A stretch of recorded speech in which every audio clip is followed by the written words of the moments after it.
I'm excited to announce my partnership in a new franchise, or as an investor, an advisor, and soon to be a multi-unit franchisee. So in this video, I'm going to talk about what I love about this industry, why I invested in it, and maybe it could be interesting to you. So say hello to Waterloo Turf. It's an artificial turf installation company. Commercial turf has been around for years. That's what most people think of when they think of artificial turf. They think of sports fields, indoor play areas, hotels, restaurants, maybe even convention centers with like some sort of outdoor area. But residential is also increasing at a steady rate. It is convenient, right? Because people these days don't want to necessarily spend all day Saturday and Sunday mowing the grass and weed whacking and like putting all these chemicals down and doing all this stuff. Like they want to get their Saturdays back. People these days, like in my generation, just want things done for them, and having a yard that just like looks great all year round, there's like almost nothing you have to do to it, is like very appealing. And then there's like the environmental aspects too, where water conservation is a huge issue.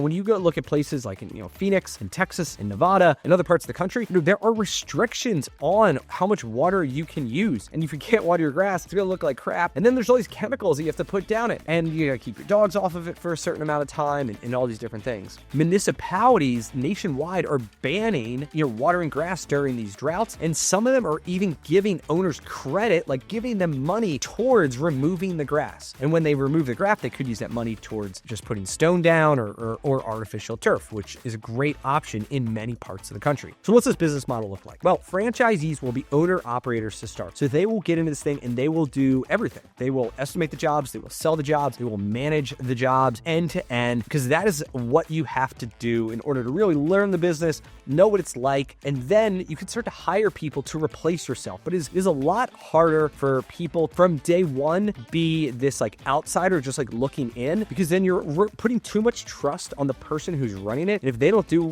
what they need to do to grow the business, it's your ass that's on the line as the owner. One of the things that Waterloo is dedicated to is finding people who are willing to kind of get in there, do the work, get their hands dirty, but then still have this vision of, I'm going to learn it, I'm going to build it, but then I'm going to step back. And then I'm going to get multiple people, multiple markets, and I'm going to grow this thing slowly, and I'm going to grow it the right way, and I'm going to make it happen over maybe a longer period of time, which maybe that's not exciting, but it is the way that's more realistic for at least most people. Now, one of the most interesting parts that the founder Lance had told me about getting leads is that turf is a discussion piece, where let's say someone comes over and they clean your windows, or they clear your gutters, or maybe even they paint, right? Something where maybe the first time somebody comes over, it's not really a discussion piece. And maybe after a month, like you forgot that you got your gutters cleaned or your things painted or whatever. And like, it's not really talked about, but your turf is probably going to be a discussion point a week after it's done, a month after it's done, even a year after it's done, because people are going to come over and be like, wow, this is cool. Like you have a putting green in your yard, you have a chipping thing, like you use now your grass for like entertainment. It's more than just something you look at, but it's something that you actually enjoy on your Saturdays and on your weekends and in your nights and evenings. So one of the things that Lance found that was like really interesting is that he's done multiple houses in the same neighborhood. He's done multiple houses like back to back, possibly even like 2, 3, 4 on the same street, because of the kind of the viral nature of like, wow, this is really cool. And generally people who live in the same neighborhood probably have a similar like income levels. And so they can afford, if one neighbor can afford it, chances are another neighbor can afford it. And that's how you really get the ball rolling in this thing.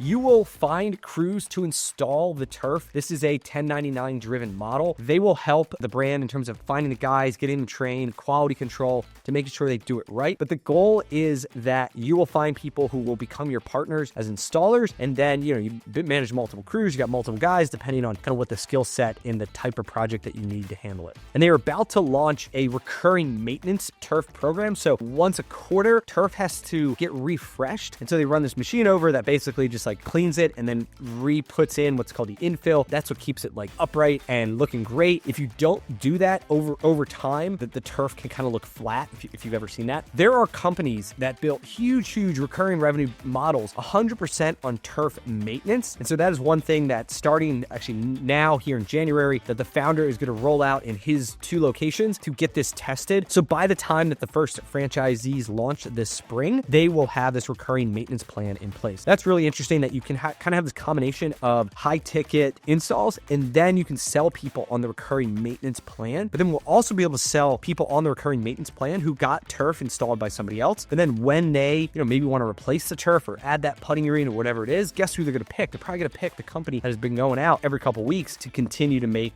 their turf look great. There's some interesting elements I like about this to be able to marry a high ticket offer with a low ticket recurring revenue offer. Let's get into some of those earnings potential. So all the numbers I'm going to talk about are in the 2024 FDD. Item 19 has all the details here, but the founder launched his Austin location in 2021, and item 19 of the 2024 FDD has a fully detailed P&L of 2023 full 12 months in the first 10 months, so January through the end of October for 2024. So fully itemized, you can see every expense he had. It even includes what he calls add backs, some of the expenses that he has incurred that, you may not have as an operator, but fully details, fully transparent. He launched a second location in San Antonio from zero in January of 2024. There's also the first 10 months of P&L there. Same situation where it's fully P&L. I'll have on the screen here. Has every line, has the add backs. And one of the most difficult things when you are looking to buy your first franchise or any franchise is this big question of just like, what am I going to make? Because most franchisors do not provide transparency into the profitability. They provide high-level sales, maybe gross profit. The better ones show a corporate location P&L. The best ones will show P&L of franchisees. Now, it becomes harder and harder to show P&Ls of franchisees because, a franchisee's goal once you own a business is to pay as little taxes as possible by showing as little income as possible. And, franchisors want to show higher levels of profitability to prospective franchisees. So it kind of creates this imbalance where franchisees might be running all their family and their boat and like all these things through the business that isn't necessarily an accurate representation of the cash flow benefit that they are getting as owners. Just keep that in mind. It's a big question of like, why don't more brands show profitability of individual franchisees? Is because it's very hard to get legitimate numbers. The corporate location, though, doing it the right way, can show you their fully itemized P&L that at least gives you a piece of the puzzle. It is not the answer. It is not the only thing that you should base it off of, but the more details you have, the more information you have, just like the better chance that you have on feeling like you're moving in the right direction. And so now let's get into the franchise owner profitability. This is my number one concern. The only way that I was going to be involved on this at the level that I am, as I'm an investor into the franchisor and I have a board seat advisor role on the franchisor, was that I want to make franchisee profitability our number one priority. And what that means is that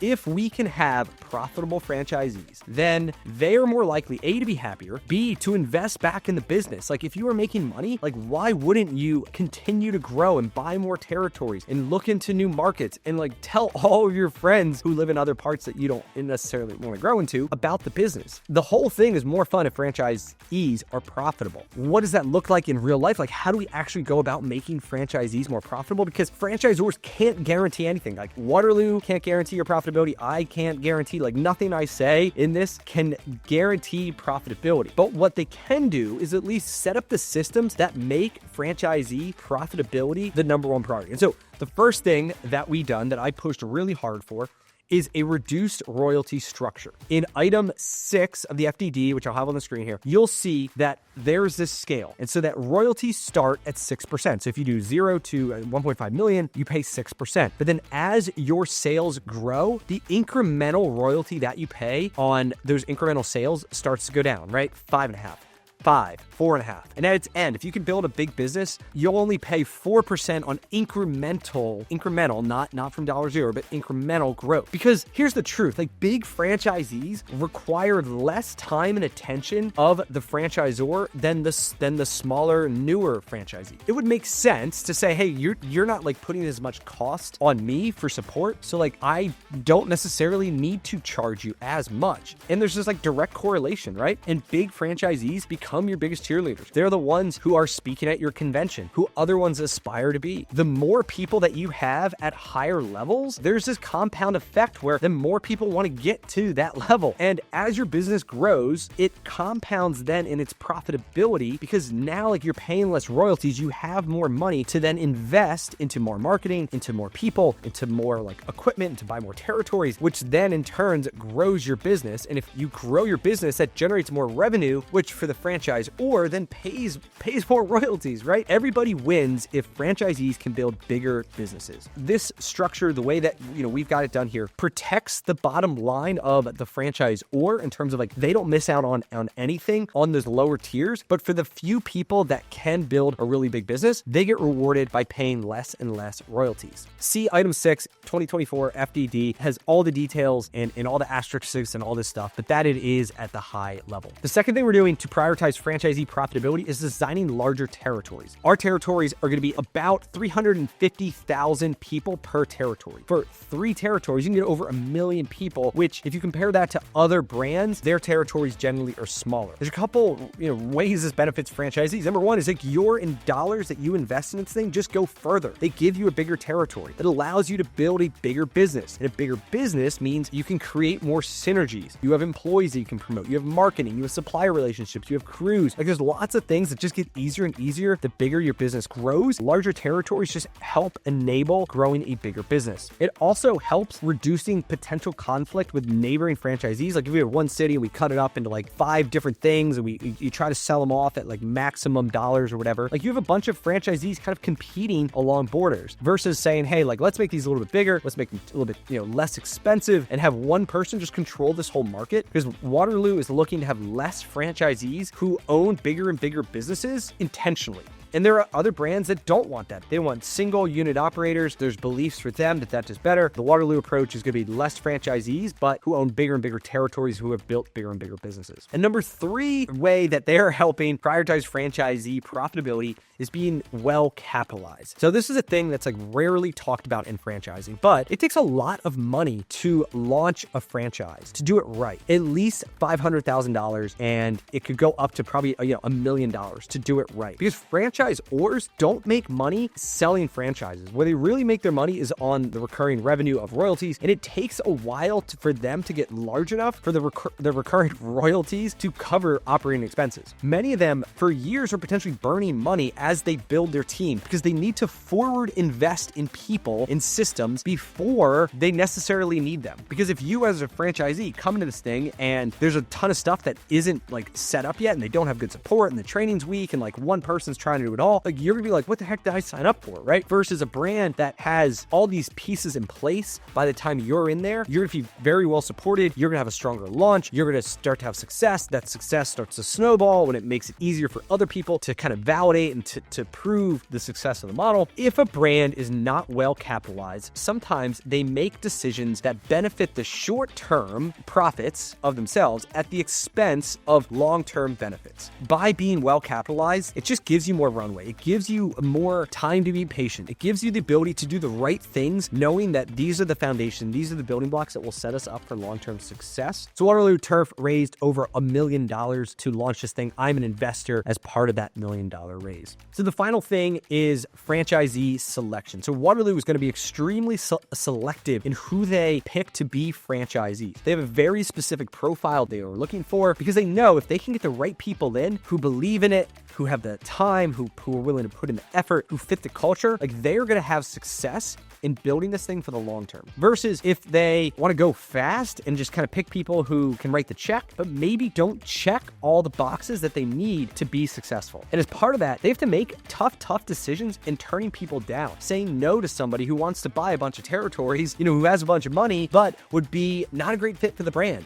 That is a huge part of what it takes to build a successful brand, is having like-minded, driven franchisees who are all on the same page and they all want to win together. What Waterloo is looking for is the team captain. They want somebody who has experience leading a team in sports, in the military, in management, in your community. Somebody who will go out there, they have the vision of what they want to create, they can communicate, they can rally the troops, they can lift their team up when things get down, they can go through. Because the truth is that when you launch a franchise, it is hard in the beginning. You are going to go through this phase of getting punched in the face, of having all these challenges, of some days feeling like, what the heck did I sign up for? I don't want to sugarcoat anything. That's what it's like to launch a business from zero. And it is tough, which is why a lot of people don't do it. Like, a lot of people aren't cut out to be entrepreneurs and to be business owners because they're not willing to go through the pain that is required in order to build a business that ultimately gives you unlimited income, unlimited time, build something that you're really proud of that one day you can sell, something that you absolutely love doing. Waterloo knows this. I know this. Like, this is a big part of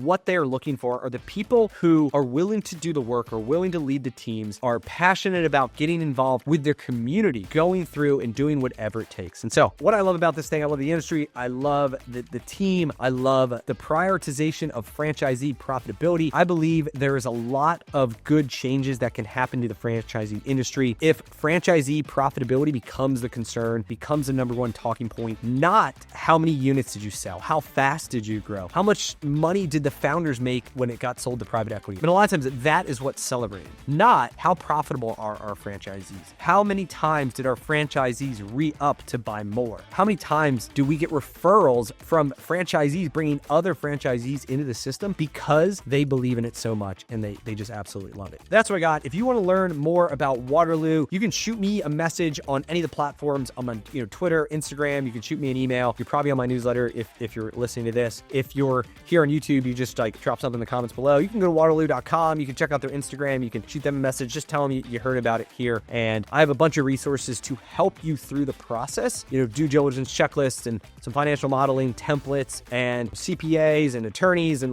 ton of resources that my team provides people. And listen, if Waterloo's not a good fit for you, no problem. There's 3,000 other brands out there. My goal is to help you find a franchise that meets your goals, your skills, your budget, makes sense of where you live. Waterloo's not going to make sense to everybody, but it is going to make a lot of sense to 100 people across the country. And those are the 100 people that we are looking for. From there, we'll see where it goes. I'll see you in the next one. Cheers.